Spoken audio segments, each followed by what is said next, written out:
podcast Pivot. Mon nom est Jonathan Léveillé, président d'OpenMind Technologies. Le podcast Pivot est distribué chaque semaine afin d'inspirer et d'éduquer les entrepreneurs ambitieux ayant une idée de produits technologiques innovantes, communément appelés SaaS, applications web ou mobiles, et qui désirent maximiser leurs chances de succès dans l'aventure. Nous partageons trucs, astuces, histoires à succès, ainsi que des apprentissages d'échecs d'entrepreneurs de renom. Le podcast Pivot est une présentation de dev2ceo.com, filiale d'OpenMind Technologies. DEV, le chiffre 2, CEO.com aide exclusivement les entrepreneurs ambitieux qui désirent développer leur idée technologique afin d'en faire un succès d'envergure. Cette semaine, je m'entretiens avec Jonathan Tifo, président de Rubberduck, une très belle entreprise québécoise qui a eu le courage de transitionner d'un modèle de service à un modèle de produit. Jonathan a eu l'ouverture de nous parler des enjeux derrière les portes closes de ce genre de transition-là, comme rarement il nous est possible d'avoir accès. Nous vous invitons également à vous abonner et à activer les notifications sur votre plateforme de balado préférée afin d'être notifié chaque semaine des nouveaux épisodes. Sur ce, bonne écoute!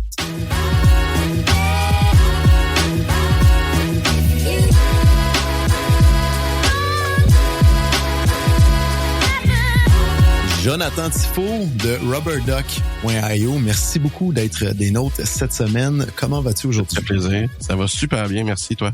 Ça va super bien. Bien content de te parler aujourd'hui. Rubberduck merci de me recevoir. C'est très apprécié. Je pense qu'on va avoir beaucoup de bon contenu pour nos auditeurs aujourd'hui.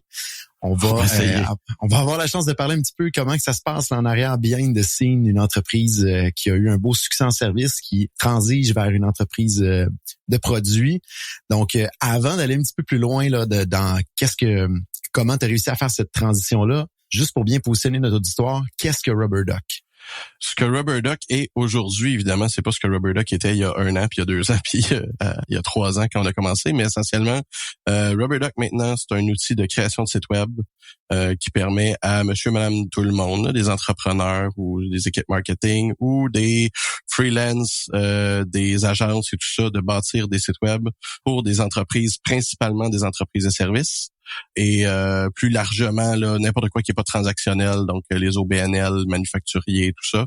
Mais largement, là, c'est vraiment tout ce qui est pas transactionnel, bâtir des sites web. Et je suis curieux, Jonathan, vous étiez une entreprise de service initialement. Ce produit-là s'est développé à travers le temps. Qu'est-ce qui t'a amené là, à cette idée-là, puis dire on fait la transition, puis on y va là? C'est vraiment une réalisation par rapport au marché dans la direction dans laquelle il s'en allait, puis les besoins de plus en plus des clients qui veulent aller vers du no-code. Tu sais, en partant là, pas avoir besoin de passer par un programmeur à chaque fois qu'on veut faire une modification sur son site web et tout ça. Les gens sont rendus quand même assez familiers avec cette portion-là. Sauf que malgré qu'il y avait quand même beaucoup de solutions qui existent de disponibles pour bâtir des sites web, on n'en a pas trouvé qui étaient assez intéressantes, assez récentes, assez bien bâties pour rendre la création de sites web vraiment facile, vraiment simple pour quelqu'un qui a jamais touché à ça de sa vie et qui est pas programmeur et qui est pas designer non plus. Parce qu'il y a plein de belles plateformes qui existent en ce moment, mais si on n'est pas designer, si on n'a pas de talent graphique, ça va être une catastrophe de toute façon. Donc nous, on a vraiment pris ce côté-là, puis on l'a amené de l'avant, c'est-à-dire même si on est poche en design, c'est pas grave, le résultat va être beau pareil. On va dire comme si on comparait la construction d'une tour avec des briques Lego, puis la construction de la même tour, mais avec un kit Lego, parce que tu as chaque pièce qui va à chaque bon endroit et que tu sais qu'au final, le résultat va être parfait comme si tu avais fait ça toute ta vie.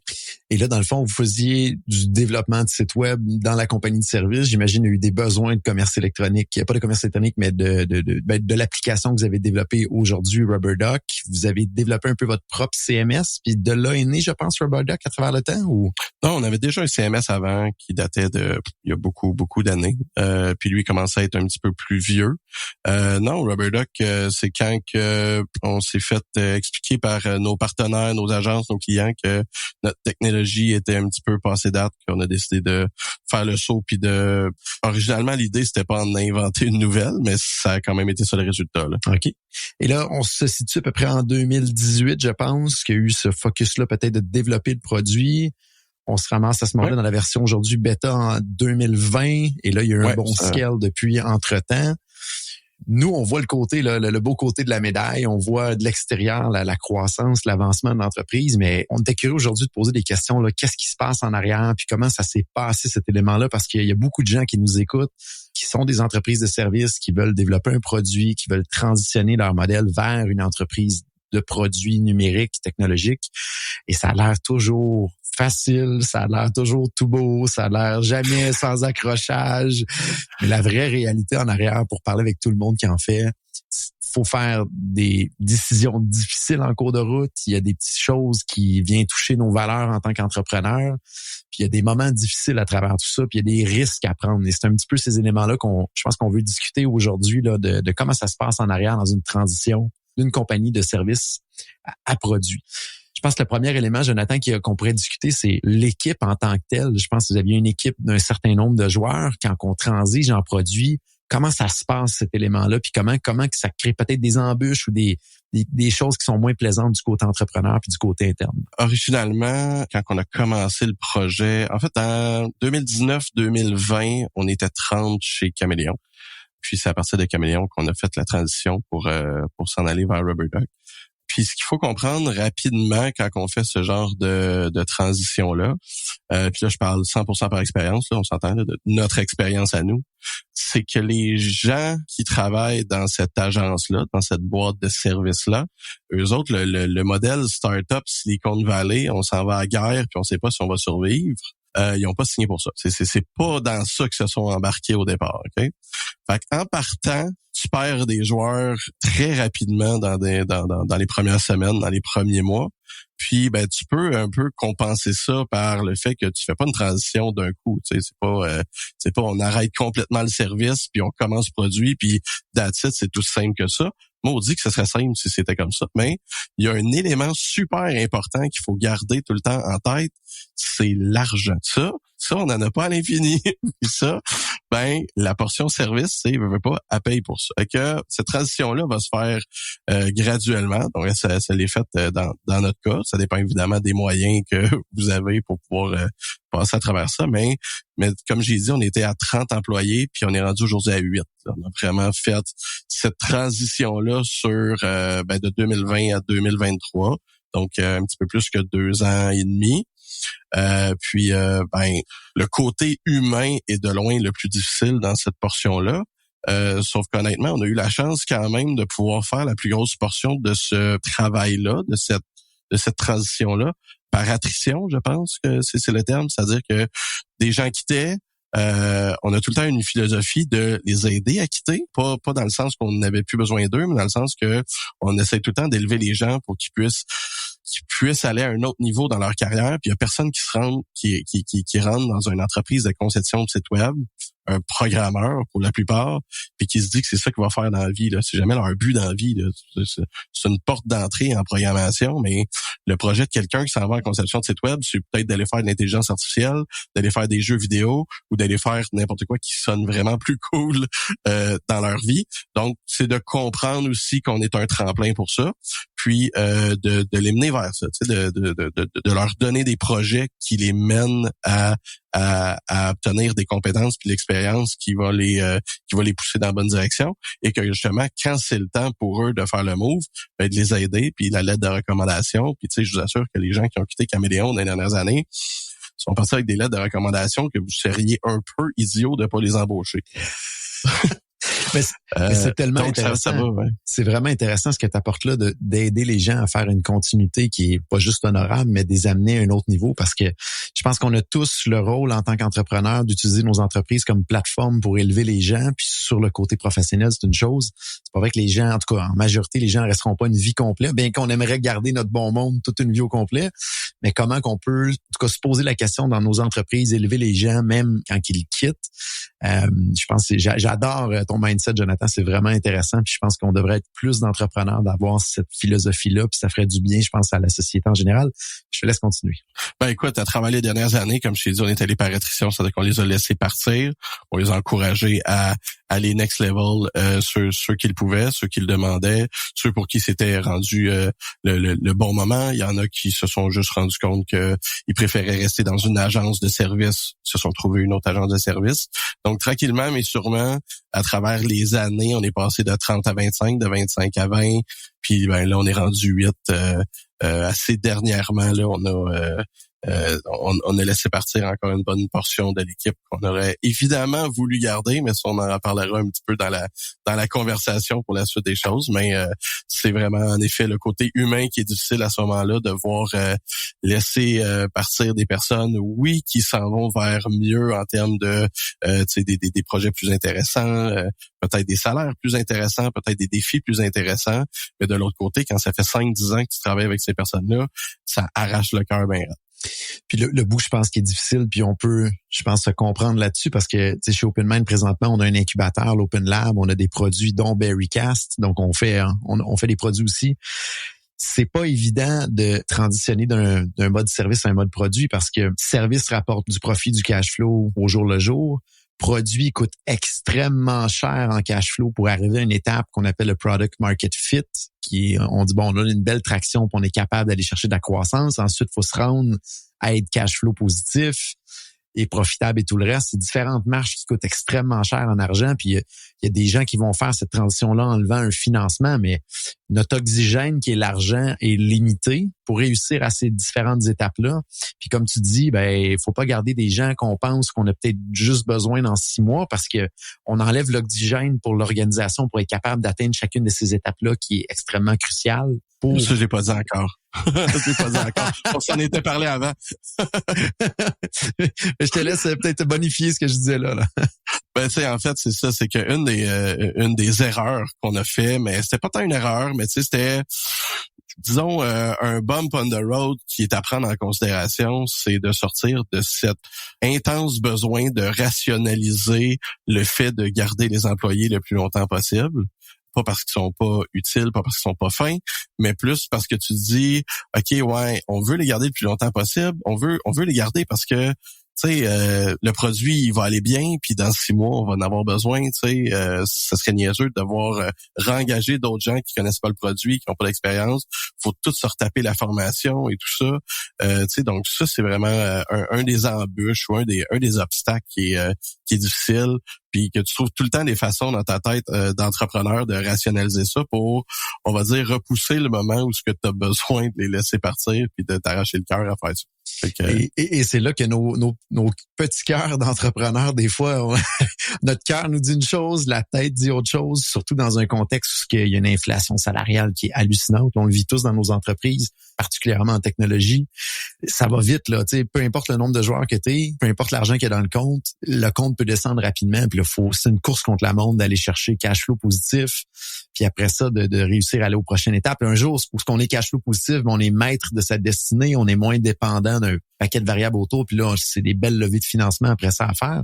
Mais juste avant ce point-là, chaque dollar est tellement important. Puis là, on vient en conflit interne souvent entre qu'est-ce qu'on devrait faire si on y va juste avec notre tête, puis qu'est-ce qu'on fait si on y va juste avec notre cœur, parce que c'est deux réponses différentes, là.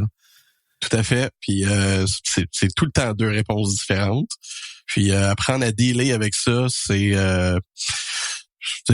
n'importe qui se lance en affaires doit être prêt à prendre ces décisions-là pour être en mesure de juste de bien gérer son entreprise, je veux pas, là, tu sais. Puis ça va avoir l'air aussi barbare et capitaliste que Elon Musk ou que Jeff Bezos qui renvoie du monde à coût de 5-10 000. C'est les cycles économiques, c'est la réalité dans laquelle on vit. Tout simplement de vouloir refuser cette réalité-là, vous allez être perdant tout simplement. Fait qu'il faut juste l'accepter puis être prêt à jouer malheureusement cette game-là parce que c'est une espèce de game, veux pas, dans laquelle le capitalisme et tout le concept d'emploi, d'embauche et tout ça, ça fait partie de ça. Et j'ai toujours deux phrases qui me reviennent, une phrase puis un concept qui me revient en tête dans ce genre de défi-là pour les entrepreneurs. La première, c'est, je pense que c'est Tim Ferriss qui disait les gens qui ont le plus de succès, c'est ceux qui sont capables d'aborder des conversations difficiles puis prendre des décisions difficiles. Donc, ton succès est corrélé à la quantité de décisions difficiles que tu étais capable de prendre à travers le temps dans ton contexte d'entrepreneur. Ça, c'est la phrase qui me revient tout le temps. Puis le concept qui me revient tout le temps, c'est qu'on est un petit peu un capitaine d'un bateau, le bateau étant l'organisation. Et notre but premier, c'est de s'assurer que le bateau, il se rende au port au bout de la ligne. Parce que si le bateau manque de carburant pour se rendre, parce qu'on est trop lourd, personne va se rendre au port au bout de la ligne. Puis c'est un peu ça dans un contexte, entre autres, de transiger de service à produit ou de lever une entreprise de produit tout court. Il y a un premier, il faut se rendre au moins au premier part qui est le product market fit, puis le deuxième part qui est cash flow positif. Si on a amené trop de gens dans le bateau au départ ou on a toléré trop de gens, il y a des chances que malheureusement on se rende pas à destination puis que tout le monde perd au change au bout de la ligne. Là. Tout à fait. On a un autre aspect, là on parlait du côté humain, employé, équipe, il y a comme une transition à faire là-dedans, mais il y a également une portion qui est légale à travers tout ça, là, qui est en arrière, là, à rideau fermé, il y a des choses qui se passent qu'il faut, je pense, prendre en compte pour ceux qui ont cette idée-là de transiger, là, de service à produit. Là. Ouais, mais j'en entends souvent parler de mes amis, de d'autres entrepreneurs principalement, qui ont généralement des agences dans divers domaines de la programmation, là, que ce soit de l'applicatif ou du web, ou tu sais. Puis pas mal tout le monde a envie d'aller dans la direction du produit. C'est un peu qu'est-ce qu'on a fait, qu'est-ce que vous autres faites avec Berrycast, qu'est-ce que François ont pu faire avec Snipcart et tout ça. Tout le monde veut avoir son produit puis pouvoir bénéficier de ce beau modèle d'affaires-là qu'on va dire, qui est de bâtir une chose une fois et de le vendre à vraiment plein de gens. Puis que ce soit du software qui se réplique par lui-même, tu sais, c'est comme de la magie. Évidemment, ça n'a rien de magique. C'est vraiment pas si simple, mais ça, c'est pour une autre chose. Ceci dit, quand tu es dans une entreprise de service et qui vend du service, surtout dans l'applicatif, tu vends des plateformes, tu vends des gros mandats, c'est que tu as des contrats à honorer. C'est que tu as bien beau avoir la meilleure idée du monde, tu as beau avoir exactement la bonne équipe pour pouvoir la livrer, puis OK, on sait quoi faire, on sait comment le faire, on peut se rendre au product market fit vraiment vite, vraiment bien. Sauf qu'à la fin, tu as des contrats à livrer que si tu livres pas, tu vas avoir tu vas avoir des poursuites sur ses épaules, puis ce sera pas rigolo. Fait qu'il y a ça à prendre en compte aussi qui est un aspect qu'on oublie dans cette conversation-là souvent. C'est comme OK, oui, la transition, mais dans la transition, il y a ça. Il y a de pas se faire poursuivre pour des mandats que tu n'as pas livrés. Puis après ça, ces mandats-là, ça se peut que les clients, il y ait d'autres demandes là, qui veulent continuer à faire d'autres éléments, qui veulent rajouter d'autres modules dans leur application, dans leur projet et tout ça. Puis tu peux pas juste les laisser tomber, tu peux pas juste arriver puis nous autres on ferme la shop, on s'en va côté produit puis arrangez-vous avec vos troubles. T'es responsable du code, t'es responsable de tout ce qu'il y a en arrière. Fait que légalement cette portion-là est moins pire, mais aux yeux on va dire éthiquement, c'est assez ordinaire de laisser ces clients-là avec leurs problèmes puis arrangez-vous puis trouvez-vous une autre équipe de dev qui vont s'occuper de ça pour vous. Donc il y a ça qui est à prendre en considération, qui a besoin d'être géré comme qui va day to day, puis que aussi qui va je vais te laisser parler là-dessus, mais aussi qui va toucher l'équipe, tu sais, ton équipe, puis ce que ton équipe a envie de faire rendu là. Et le dilemme là-dedans, c'est encore la tête et le cœur. Là. Le cœur, on veut pas laisser les gens tomber, on veut pas laisser tomber les gens qui travaillent sur ces projets-là, on veut pas laisser tomber les clients qui nous ont fait confiance. Et là, la tête nous dit, si on met du focus et de l'énergie là, on s'enlève de l'oxygène et de la capacité à se rendre à destination pour le produit. Fait qu'encore là, il y a toujours le combat de la tête et le cœur à travers tout ça. Où est la mince ligne qui est parfaite? C'est dans la tête de chacune des personnes qui regardent. Le client, il se dit, tu peux pas me laisser tomber. Le financier externe qui développe, qui donne l'argent pour le produit, il dit là, t'arrêtes ça tout de suite. Puis le CEO qui court après l'argent à tous les mois, lui, il fait comme, le client, il veut ça de plus, puis il est prêt à payer pour. Puis nous autres, on a justement besoin d'argent. C'est comme, tu sais, il y a tout le temps ça, là. C'est tout le temps de peser le pour et le contre de aller chercher le cash ou pas. Puis c'est tellement un dilemme parce que souvent, les gens qui finissent par être à succès avec le produit disent tous, j'aurais donc dû arrêter avant le service. Mais des entreprises qui manquent d'argent avant de se rendre au product market fit pour au cash flow se disent, j'aurais dû trouver le moyen de me financer pour réussir à me rendre plus loin. Donc, peut-être de continuer le service. Donc, c'est le souhait qu'on a d'arrêter le plus vite possible de faire du service puis de se concentrer tout de suite. C'est le souhait qu'on a. Mais dans la vraie vie, c'est pas de même, ça se passe pas en tout. Faut que tu aies une transition, faut que tu puis après ça devient une opinion, puis ça devient à quel point ton idée est bonne, puis à quel point tu connais du monde riche qui peuvent devenir tes investisseurs, ou à quel point tu es talentueux pour bullshiter le monde pour aller chercher des VC, je ne sais pas. Mais tu sais, à quelque part, il faut que tu trouves à quel moment pour toi c'est le bon moment de tirer la plug sur la portion service, ou on va dire, pour rester pour rester avec la portion légale, sur la très grosse majorité de la portion service, de tirer la plug là-dessus, puis vraiment te mettre où ce que tu focuses sur ton produit au point où ce que, même dans notre cas, où ce que tu changes le nom de l'entreprise. Rendu à ce point-là, à un moment donné, ça en vient pas mal plus côté produit que côté service quand tu as changé le nom d'entreprise pour le nom du produit.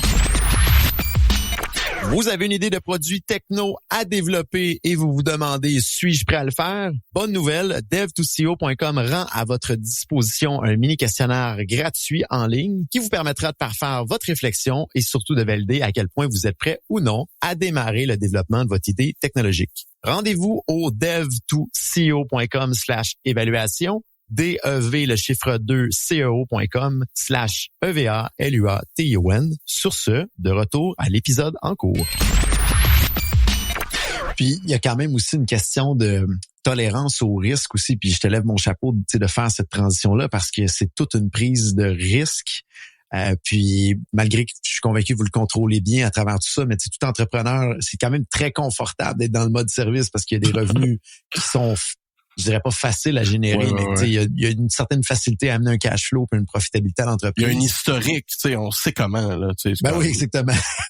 Vendre des sites web, vendre des applications web, on sait comment. On est capable de repeat autant qu'on a envie de le faire.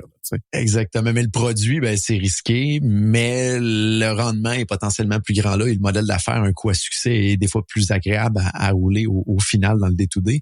Fait que je te lève mon chapeau à toi et des entrepreneurs qui font ce mouvement-là parce qu'effectivement, il y a un côté prise de risque. Il faut être prêt à prendre puis à dire go, on y va, on se lance parfois dans le vide parce que il reste encore des fois des hypothèses sur la table qui n'ont pas été complètement validées. Là. Tout à fait.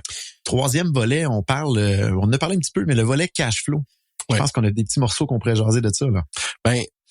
L'idée, quand tu es une entreprise de service, si c'est moindrement bien géré, tu génères un petit peu de profit à tous les mois. Tu as ton cash flow, tu payes ton staff et tout ça, tu génères un petit peu de profit à tous les mois. Du côté produit, c'est de voir à quel moment qu'on va faire cette transition-là qu'on parlait. Est-ce que tu fais cette transition-là après que l'équipe qui est nécessaire à gérer la croissance de ton produit, est-ce que tu es profitable? Est-ce que tu es capable d'être cash flow positif comme tu parlais tantôt? À moins d'avoir un produit vraiment incroyable ou exceptionnel, ça va rarement arriver que tu vas être capable de te rendre à la profitabilité avec ton produit tant et aussi longtemps que t'as pas mis vraiment un maximum d'énergie dedans puis que t'as pas mis la majorité des ressources de ton entreprise sur ce projet-là. Après ça, oui, c'est sûr qu'il y a des projets qui sont plus petits, des applications plus petites et tout ça. Il y a certaines exceptions, puis il y a d'autres idées que c'est des idées géniales que ça se subventionne et ça se règle au crédit d'impôt, toutes ces choses-là. D'après moi, il y a beaucoup de possibilités de ce côté-là pour certaines idées, peut-être dans l'environnement, en intelligence artificielle, dans certains trucs en ce moment. Mais sinon, pour un simple produit de SaaS, de software, t'as une grosse gestion de cash flow qui baisse, veux pas. Moi, plus tu transfères des ressources de ton service à ton produit, plus ton cash flow qui rentre de ton côté service va réduire. Puis à un certain moment, c'est la journée où ce que tu décides de faire la transition. Dans notre cas, à nous, on a décidé de faire la transition quand on a atteint le Product Market Fit. Donc, on a étiré l'élastique. C'est pour ça que ça a pris de 2018 à 2020 là, pour créer le produit. Parce que c'est quelque chose qu'on aurait pu faire en moins d'1 an si on avait mis toutes nos ressources là-dessus, ce qu'on n'a pas fait. Donc, ça a pris plus proche de 2 ans, 2 ans et demi à faire un produit qu'on était capable d'avoir une version qu'on pouvait amener au marché assez petit au niveau du marché, pas commencer à exploser, mais au moins capable d'aller chercher du feedback de clients puis te rendre compte que finalement, t'as besoin d'une phase 2 puis d'une phase 3 avant même de pouvoir penser à avoir un product market fit puis à pouvoir peser sur le bouton OK, on fait de la pub puis on a la clientèle qui rentre assez naturellement de cette façon-là ou du moins assez prévisible. C'est vraiment ça l'idée, c'est que je mets tant de pub et je sais que si je mets tant de pub, j'ai grosso modo tant de leads qui vont rentrer, tant de leads qui vont se transférer en temps de vente, etc. Être capable de faire ce canal, ce funnel-là au complet, de le rendre prévisible, c'est à ce moment-là que nous, quand on a eu ça, qu'on a déterminé, OK, là, on peut vraiment se concentrer presque exclusivement sur la portion produit, à quelques exceptions près, comme j'ai mentionné.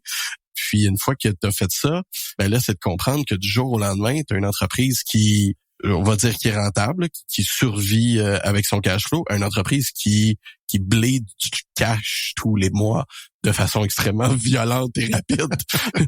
Et là, ce moment-là, c'est le moment le plus stressant de toute ta vie, parce que là, c'est le moment où tu commences à chercher du cash, chercher des investisseurs et tout ça. T'es dans une bonne position pour chercher du cash, parce que justement, tu vas chercher des investisseurs à un moment où tu as un product market fit, on a déjà des clients, on a déjà des revenus, c'est déjà, tu sais, on a déjà quelque chose de nice, on a un bon brand que les gens aiment, tant mieux, parfait, let's go.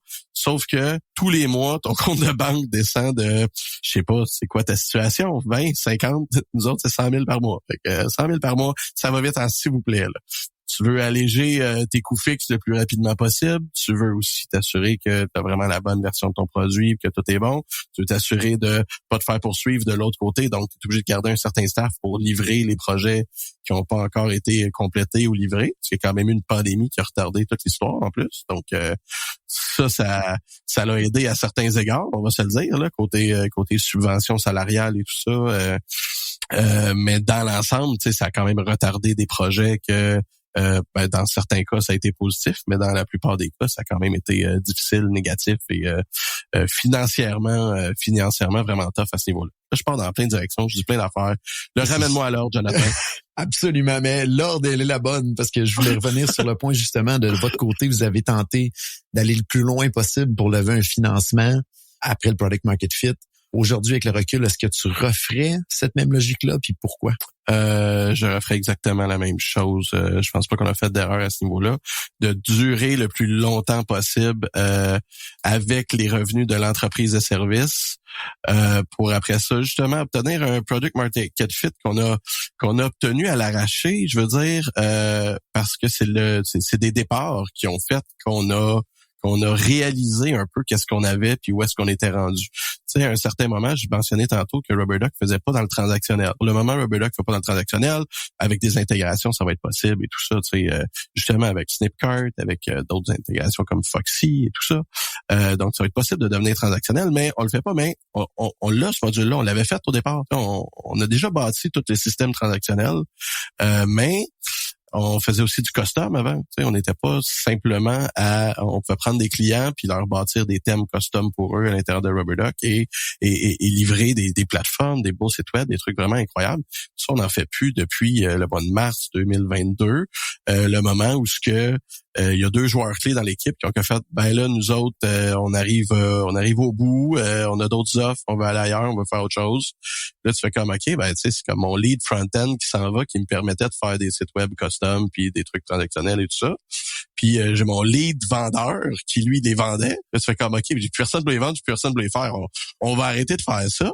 Là, tu te rends compte que quand tu prends tout ça ensemble, tu fais comme, OK, ben, ça marchait pas tant bien que ça, cette portion-là, de faire du custom. Puis les clients dans le transactionnel, ben, t'en avais comme 1 sur 2 qui étaient vraiment contents de sa plateforme parce qu'à la fin, les besoins sont tellement différents d'une entreprise qui fait de la vente en ligne à une autre. Il y a jamais personne de vraiment content, vraiment, tu sais, super heureux. Puis, quand on allait vers toutes les entreprises de services manufacturiers, OBNL, qui utilisaient Rubberduck, faisaient leur site web avec ça, eux autres, j'avais 12 clients sur 10 de contacts, tu sais. C'est comme, puis ils m'en référaient, puis ils m'amenaient leurs amis, puis tout ça. Je suis comme, OK, guys, on sait c'est quoi qu'on a de bon, on va se concentrer là-dessus. On va laisser tomber le transactionnel, on va laisser tomber le custom. Anyway, on n'a plus personne de les faire. Puis, on avait notre product market fit avec ça, puis c'est avec ça qu'on a décidé de partir, on va dire, partir à la guerre, mais partir surtout à la recherche d'investisseurs, parce que là, c'était le jour où on laisse tomber toute cette portion-là, on se concentre sur le produit, puis on cherche l'argent auprès d'investisseurs. Donc, la vie vous a parlé un petit peu là de dire un départ, 2 départs, on se remet en question, puis on regarde s'il n'y a pas justement une opportunité de focusser, puis d'aller voir vraiment où est-ce que nos clients sont satisfaits, puis de vraiment, de manière stratégique, avoir un plein focus là-dessus, là. C'est de trouver une niche vraiment dans laquelle ton produit peut rentrer précisément. On se retrouve à avoir une niche qui est immense, qui est 80% des sites web de la planète. Fait que ben capable de dealer là-dedans. Là. C'est comme le 20% de sites transactionnels, je suis capable de pas le prendre puis de le laisser à Shopify puis à WooCommerce et ces choses-là. Et c'est bon que tu mentionnes ça parce que je pense que le succès pour un product market fit puis deux, arriver au cash flow positif le plus vite, c'est d'avoir une niche qui est bien définie, connaître son client idéal, de faire le marketing en conséquence de ça, les actifs marketing numérique aussi en conséquence de ça. Puis il y a beaucoup moins de friction à ce moment-là de convertir, mais surtout de rendre le client heureux au bout de la ligne. Fait que je pense que c'est pas mal ce que vous avez fait qui fait qu'aujourd'hui, là, ça avance à pleine vitesse dans la bonne direction. Là. 100%. Oui. Prochain petit point qu'on aborde très, très rarement dans un transfert là, entre service vers du produit, c'est la structure fiscale. Je serais curieux de savoir, est-ce que on garde ça dans la même entreprise, on crée une autre entité, qu'est-ce qu'on fait avec ça, c'est quoi les enjeux, les implications? Je pense qu'il faut vraiment le prendre en compte, cet élément-là, parce qu'il y a beaucoup de petites virgules qui peuvent impacter beaucoup. Là. Le nombre de personnes à qui j'ai parlé, j'ai essayé d'obtenir l'information là-dessus avant justement qu'on fasse ce qu'on a fait, nous, de notre côté, c'est incroyable. Puis t'as beau aller dans tous les incubateurs, les accélérateurs et tout ça, tous les cas sont uniques, puis tu sais, les personnes pour te conseiller qui ont vraiment passé à travers puis qui connaissent vraiment la poutine comme il faut, à la fin, il coûte cher. On va se le dire, là, c'est du monde qui coûte vraiment cher. Ça va vite de l'heure, ça va vite. Ouais, exactement. Nous, dans notre cas, à nous, tu sais, on avait l'agence qui était Caméléon Média avant, qui existait depuis une vingtaine d'années, qui avait un bon historique en tant qu'entreprise. Puis nous, on a décidé en fait de la transformer en Rubber Duck plutôt que en fait originalement on a incorporé une entreprise qui s'appelait Rubber Duck qui appartenait 100% à Caméléon. Puis on a ultimement fusionné les deux pour retenir le nom de Rubber Duck. Je dirais erreur de parcours pour cette portion-là. Je pense qu'on a fait une étape de trop qu'on n'aurait pas vraiment eu besoin de faire là. Se taper cette fusion-là et tout ça, c'était pas tant nécessaire, mais bon. Je suis curieux, Jonathan, vous auriez fait quoi? Vous l'auriez fermé puis juste ajouté le nom dans l'entreprise de Caméléon si c'est à refaire? Non, on n'aurait pas créé d'incorporation okay. Rubber Duck. On l'avait fait à une époque où ce que on voulait protéger nos arrières le plus possible, puis faire ça clean le plus rapidement possible pour finalement se rendre compte que c'était pas ça qu'il fallait faire. Il fallait un peu juste changer le nom de Caméléon en partant tout simplement. Ça aurait pu être aussi simple que ça pour commencer. C'est enregistrer le propriété intellectuelle du nom, ces affaires-là. C'est le brand auprès de l'Office de protection du Canada, quelque chose comme ça. Puis, ça avec, c'est tough de trouver du monde pour comme juste faire ça comme il faut. Et comme il y en a qui sont des avocats, il y en a qui sont des spécialistes en propriété intellectuelle. Tout le monde dit des affaires différentes. Ça a l'air tellement facile pour eux autres. Là, finalement, tu vas le faire toi-même. T'as l'impression que tu l'as fait. T'as l'impression que t'as reçu le papier, que t'as confirmé que c'est fait. Mais le problème avec ça, c'est que t'es jamais sûr que tu l'as bien fait. Tu sais, t'es comme pas bon là-dedans. Fait que t'as le papier qui te dit que tout est beau, tout est correct, mais t'es comme, oh, mais qu'est-ce que j'ai oublié? Tu sais, tu sais pas ce que tu sais pas. T'sais. Fait que t'as aucune idée qu'est-ce que t'as oublié. Là, t'es comme, on va quand même payer quelqu'un pour qu'il me dise si je l'ai fait comme il faut. Finalement, tu payes quelqu'un, puis tu l'as fait comme il faut, puis tu t'as payé pour rien. Colin. C'est tellement un dilemme avec ces genres de dossiers-là qu'on n'a jamais travaillé en tant qu'entrepreneur. Puis je comprends tellement ce que tu dis là. C'est tellement des zones grises qu'on n'a pas traversées régulièrement. Fait que je suis tellement d'accord avec toi que souvent on se dit, on l'a-tu bien fait? Puis finalement, tu payes pour te faire confirmer que tu l'as bien fait, mais tu voulais le faire par toi-même pour sauver. Puis finalement, ou il dit que tu l'as pas bien fait, puis là, t'as travaillé pour rien, faut le refaire puis le défaire. Exactement. C'est pas évident. C'est pas évident. Et puis t'as brisé quelque chose, là. T'as essayé de quoi, puis là, t'as brisé quelque chose. Non, c'est pas le mec qui allait le faire, puis là, finalement, là, le gouvernement va te pourchasser. C'est comme, là, c'est tout le temps l'enfer. C'est vraiment lourd, ces affaires-là. Hey, je me rappelle même plus de quoi qu'on parlait. On parlait de structure fiscale, puis dans votre côté, il y avait un enjeu peut-être d'historique qui était positif de garder Caméléon et là, vous avez fait une fusion au niveau du nom, mais vous auriez simplement changé de nom dans l'entreprise initiale et non partir une coquille à côté, là. Ouais, exactement, parce que ton entreprise de service qui fait facilement au-dessus d'1 million de chiffre d'affaires par année, je veux dire entre 1 et 2 millions de chiffre d'affaires par année, là, tu sais, elle a une bonne marge de crédit qui pourrait être bien utile dans ton entreprise de produits qui va être pas rentable pendant un petit bout. Puis elle a une capacité d'emprunt, puis elle a un historique et tout ça qui va avec, qui est quand même intéressant, que ça vaut la peine de garder. De l'autre côté, il y a tout le temps la portion légale où y a-t-il des risques de se faire poursuivre, y a-t-il des risques de à ce niveau-là. On n'avait pas de temps, on était bien assurés, puis on n'avait pas vraiment de temps de risque de ce côté-là. C'est pas qu'on a tout le temps été parfait puis que ça peut pas nous arriver, mais on est assuré. Faut bien que ça serve à quelque chose.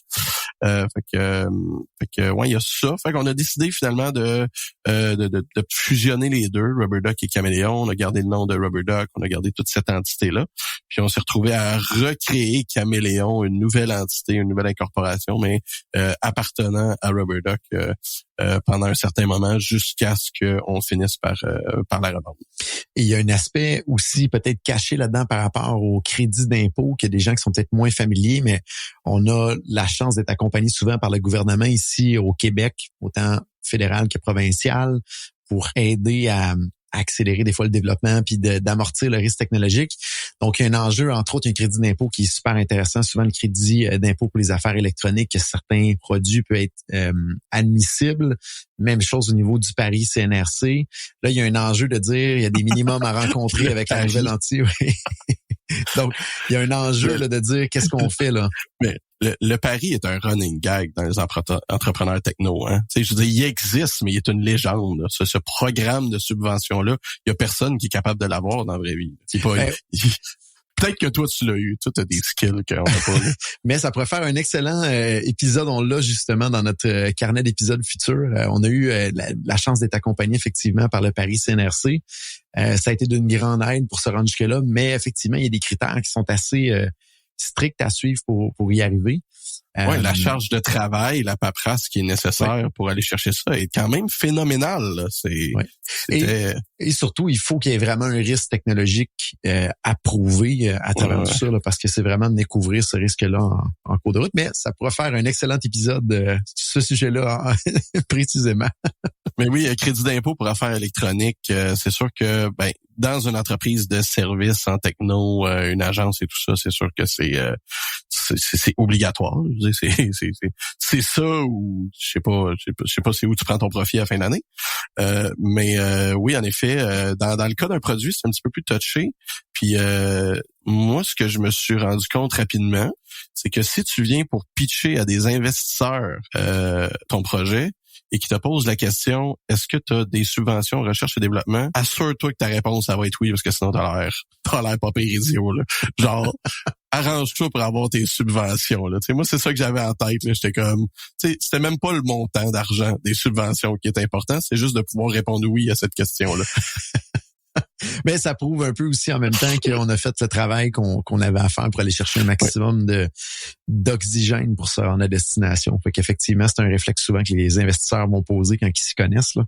Et ça vient tester un peu le réflexe de l'entrepreneur d'avoir bien fait son travail et de connaître l'industrie puis ce qu'il y a disponible. Mais on va faire un excellent épisode là-dessus pour vous aiguiller, ceux qui nous écoutent, là, pour voir les différents crédits d'impôt qui existent et subventions.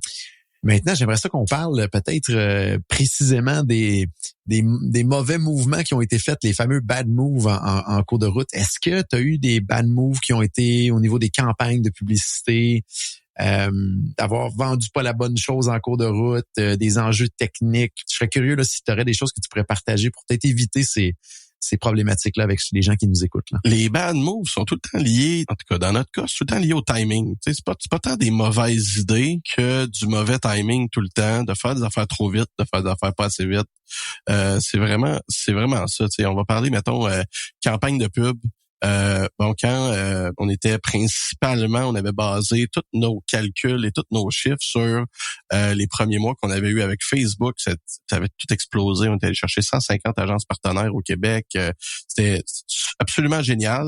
6 mois après, Facebook change. C'est pas Facebook, mais je sais pas. C'est Apple qui fait une modification qui fait que le tracking de Facebook devient abominable. Tu sais, comme vraiment. Puis on s'en remet jamais. Là. Puis là, le temps qu'on allume sur le fait que c'était ça vraiment le problème, puis que ça fallait qu'on apporte des changements, fallait qu'on change complètement notre stratégie par rapport à ça. Ben, tu sais, tout ça, c'est trop de temps. Ça aurait pris 2 semaines, ça aurait été trop de temps. Dans notre cas, ça nous a pris 6 mois, puis comme c'est vraiment beaucoup trop de temps. Tu sais, fait que c'est vraiment de réagir plus rapidement, d'être plus conscient. En tout cas, c'est le manque d'information. Hein, tu sais, c'est le fait de pas avoir nécessairement une certaine expertise dans un certain domaine à un certain moment. Mauvais timing qui est ça. Ouais, vas-y. Et c'est surtout une question d'équipe aussi, parce qu'on aimerait savoir tous les meilleurs experts autour de nous pour réussir à se rendre à destination, mais il y a un budget limité. Fait il y a de ces embûches-là que parfois, il y a des gens qui auraient pu nous aider dans l'équipe à ne pas faire ces erreurs-là, mais il y a un coût de s'entourer de ces experts-là, autant à l'interne qu'à l'externe. Fait que, veut pas, on finit toujours par tomber dans un piège en cours de route qu'on se dit qu'on aurait aimé ça éviter, là. Quand tu commences justement une start-up de produits comme ça, parce que même si on était issu, on est un spin-off, ça reste une start-up pareil. Avoir des personnes qui ont plein de sortes de skills, même si c'est des 6 puis des 7 sur 10 dans ces skills-là, c'est beaucoup mieux au départ que d'aller chercher un 10 sur 10 ou un 11 sur 10 dans tel truc, mais il est capable de juste faire ça.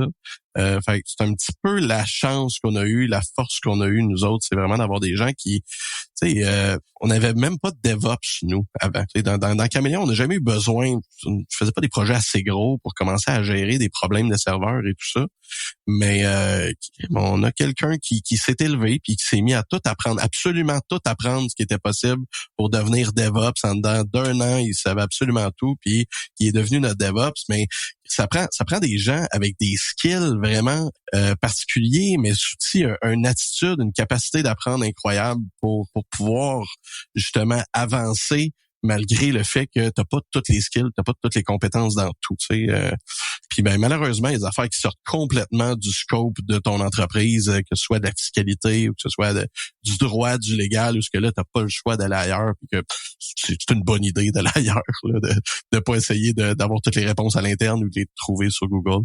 Puis je trouve ça intéressant, ce concept-là de généraliste puis d'expert. Il y a quelqu'un qui m'avait donné ce schéma-là mental du commando, l'infanterie, puis la police, que je trouve super intéressant. C'est sur un de tes podcasts que j'ai entendu ça moi aussi. C'est Guillaume Bazinis, tu nous écoutes, je te salue, de FX Innovation à Montréal. Il m'avait sorti cet article-là, puis ça m'avait tellement frappé. Puis je le redis parce que je l'ai mentionné effectivement sur un podcast et il y a tellement de gens qui m'en ont reparlé après et ça a eu un impact incroyable à des endroits que je m'attendais pas, là, que je m'en ai fait reparler. Fait que je le mentionne, ça peut vous aider dans vos organisations. Dans le fond, à la guerre, il y a un concept où ce qu'on va envoyer généralement les commandos en premier quand on débarque sur une plage pour attaquer une ville. Donc, c'est des gens qui ont le couteau dans les dents, qui sont prêts à aller au front en avant, puis qui veulent vraiment là, être dans la mêlée, puis peu importe ce qui va arriver, ils vont trouver le moyen d'essayer de se débrouiller. Ton prêt à tout, là. Exactement, le prêt à tout qui est souvent un généraliste qui dit moi j'y vais puis je me lance puis je vais trouver le moyen de me rendre à destination. Mais un coup qu'on ait sécurisé cet endroit-là, mais ces commandos-là, ils s'ennuient là, tu sais, faut les envoyer dans des nouveaux défis où ce qui vont être un peu les héros. Fait qu'à ce moment-là, l'infanterie arrive pour être capable d'être plus tactique, d'être plus précis. Et à ce moment-là, un coup que l'infanterie a pris exemple le contrôle d'une ville au complet, mais la police va arriver pour venir sécuriser cette zone-là et là les commandos et l'infanterie vont continuer à avancer sur la place de guerre. Mais c'est un peu la même chose avec nos entreprises. Au début, on a besoin des commandos qui sont des généralistes, qui sont prêts à tout faire avec le couteau dans les dents. Mais à un moment donné, il faut commencer à mettre un peu plus de spécialité, d'expertise et de technique. Et c'est là que l'infanterie doit venir, ces gens spécialisés là dans des choses très précises. Et c'est là que parfois les commandos se remettent en question. On dit, ah mon Dieu, c'est plus comme avant. Là, il y a plus de procédures, il y a plus de choses à respecter et de règles. Et là, la police généralement arrive pour venir surveiller qu'on fait nos procédures puis qu'on s'assure que la qualité est là. Puis, et là, souvent, malheureusement, ces gens-là, généralistes, au début, ils se retrouvent plus nécessairement dans l'évolution de l'organisation. Puis là, il faut leur trouver des défis à la hauteur de ce qu'ils sont capables d'accomplir. Donc, ça se rattache un petit peu à ça, de dire au début, on a besoin de commandos, puis au fur et à mesure qu'on avance, il faut trouver des gens spécialisés, de l'infanterie, puis éventuellement de la police. Et ça, c'est dans un stade où ce qu'on est des centaines ou des milliers dans nos organisations. Là. Ouais, je confirme qu'on est encore commando de notre côté. Mais voilà, mais des fois, il faut aller chercher de l'infanterie de l'externe de temps à autre pour venir s'aider, pour être certain que les fondations sont bonnes. Donc, enjeu, on parlait d'enjeu, puis là, on s'est écarté, je m'excuse, c'est moi qui ai les bad moves là-dessus. Les bad moves, on retourne aux bad moves, Jonathan. On sous-estime tellement de temps que ça prend pour de programmer quelque chose, tout le temps. L'estimer de temps de programmation de n'importe quel module, n'importe quoi, sous-estimer ça, c'est tout le temps... T'as beau doubler le temps, t'as beau tripler, tu seras jamais capable de bien évaluer le temps de travail qui est nécessaire pour développer un outil, une plateforme, un module ou tout ça. Fait que ça, c'est sûr que ça a tout le temps été un enjeu. C'est encore un enjeu aujourd'hui. Ça l'est probablement chez vous aussi un petit peu. Qu'est-ce que t'as à dire, toi? C'est toujours un défi de bien évaluer. Effectivement, si les requis bougent à travers le temps ou s'il y a des surprises ou des enjeux techniques, ça finit toujours par parfois gonfler.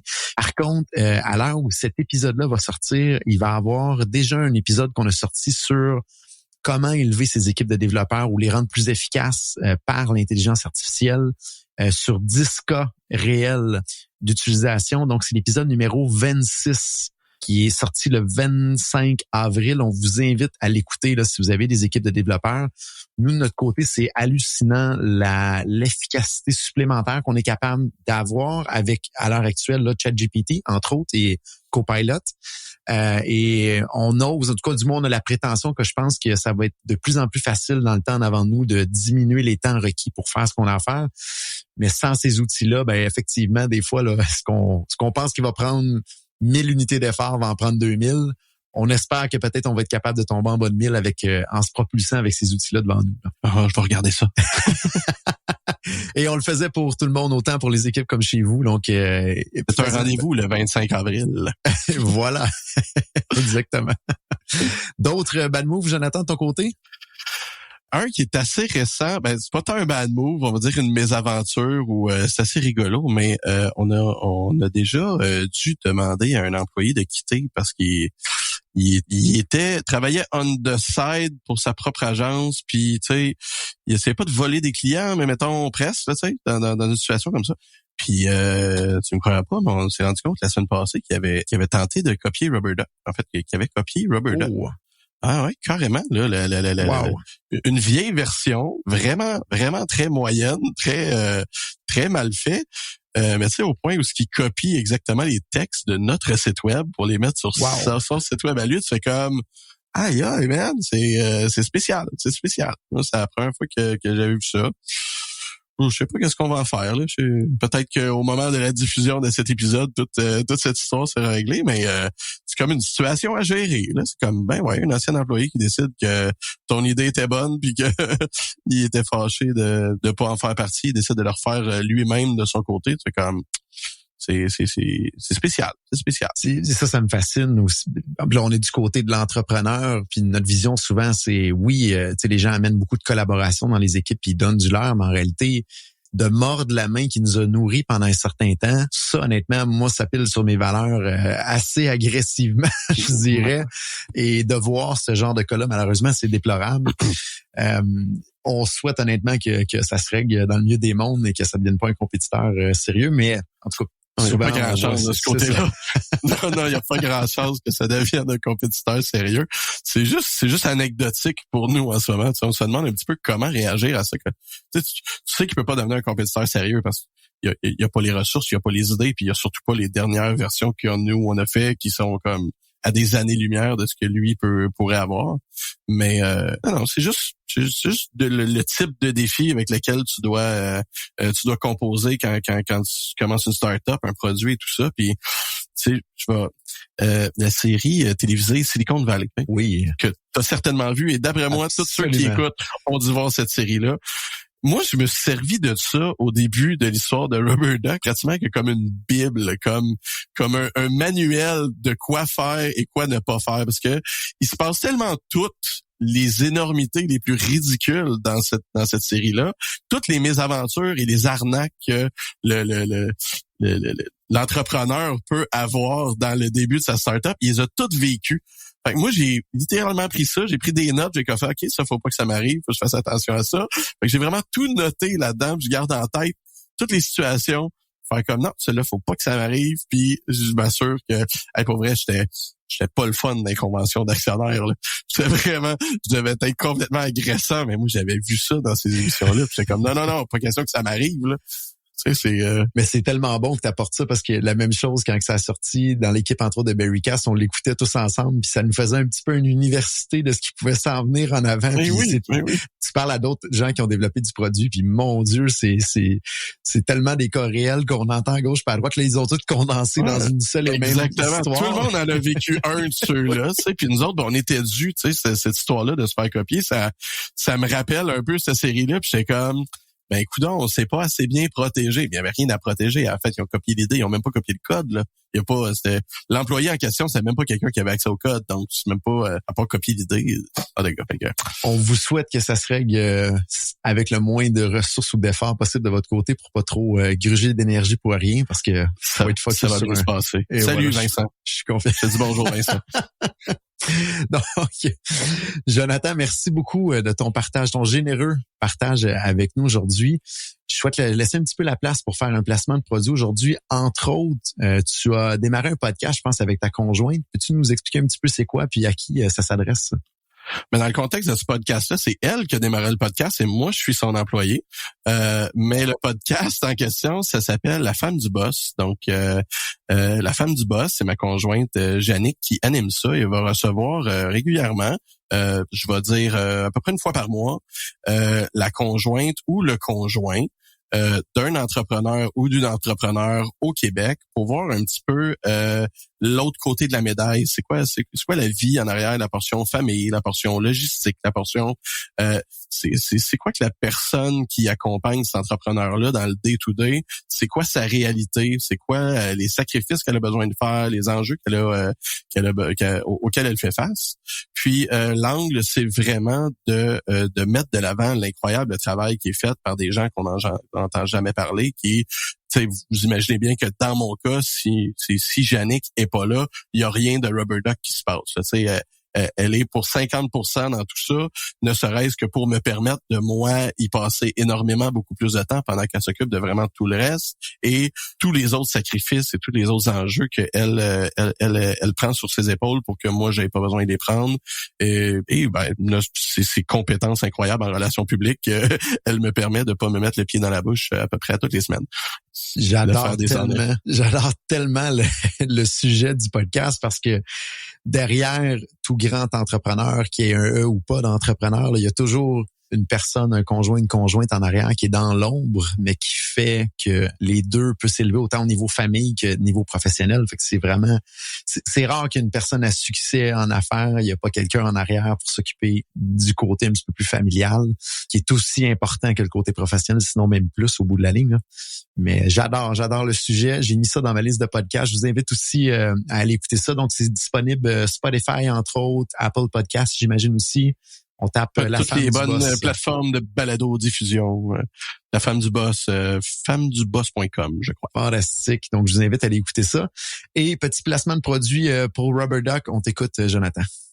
Moi, en ce moment, je travaille à rassembler, trouver le plus possible les technologies québécoises parce que, tu sais, veux pas, on travaille beaucoup à développer notre marque à l'international, à pousser tout ça, mais avant tout, il y a quand même la portion du Québec qui est intéressante. Donc, on cherche les autres technologies québécoises avec laquelle ce serait intéressant de faire des partenariats et de s'intégrer aussi. Donc, on pense facilement, quand tu es dans un site web, tu vas envoyer tes leads à ton CRM. Bon, mais s'il y a des CRM québécois, appelez-nous. Des ERP québécois, des plateformes de mailing, d'envoi de courriel québécois, et puis il y en a plein d'autres, là, des plateformes de gestion de candidature, d'emploi et tout ça, là, des ATS de ce monde. Il y a plein de types de plateformes qui ont besoin de bien s'intégrer dans un site web. Tu aimerais connaître toutes les plateformes québécoises de ce type, n'hésitez pas à nous appeler. On veut vous connaître, puis on veut travailler ensemble, puis essayer de trouver un point commun où ce que tout le monde va être gagnant là-dedans, puis faire des beaux partenariats. Et si vous connaissez justement ce genre d'application-là québécoise, puis rejoindre Jonathan, entre autres, via LinkedIn, Jonathan Tiffault, T-H-I-F-F-A-U-L-T. On cherchait entre autres un contact pour l'entreprise Centrix One. Je parie $100 qu'on a un de nos auditeurs ici qui a peut-être un bon contact chez Centrix One. Donc, si ça vous sonne à l'oreille positif, s'il vous plaît, entrez en contact avec moi ou avec Jonathan Tiffault directement pour peut-être ouvrir une petite porte et vous pourriez faire la différence au bout de la ligne. Jonathan, merci encore une fois pour ta générosité. Je te souhaite un énorme succès ou une continuité de succès. Je suis convaincu qu'on va pouvoir se reparler dans 6, 12, 18 mois puis voir la progression de où ce que vous en allez. Bravo encore d'oser, de faire le move, de prendre ce risque-là. Puis je te souhaite un énorme succès devant nous et au plaisir de peut-être se reparler dans un prochain podcast. Ça fait très plaisir. Merci à toi. Super. Merci à tous d'être des nôtres. Je vous souhaite une excellente semaine et à la semaine prochaine.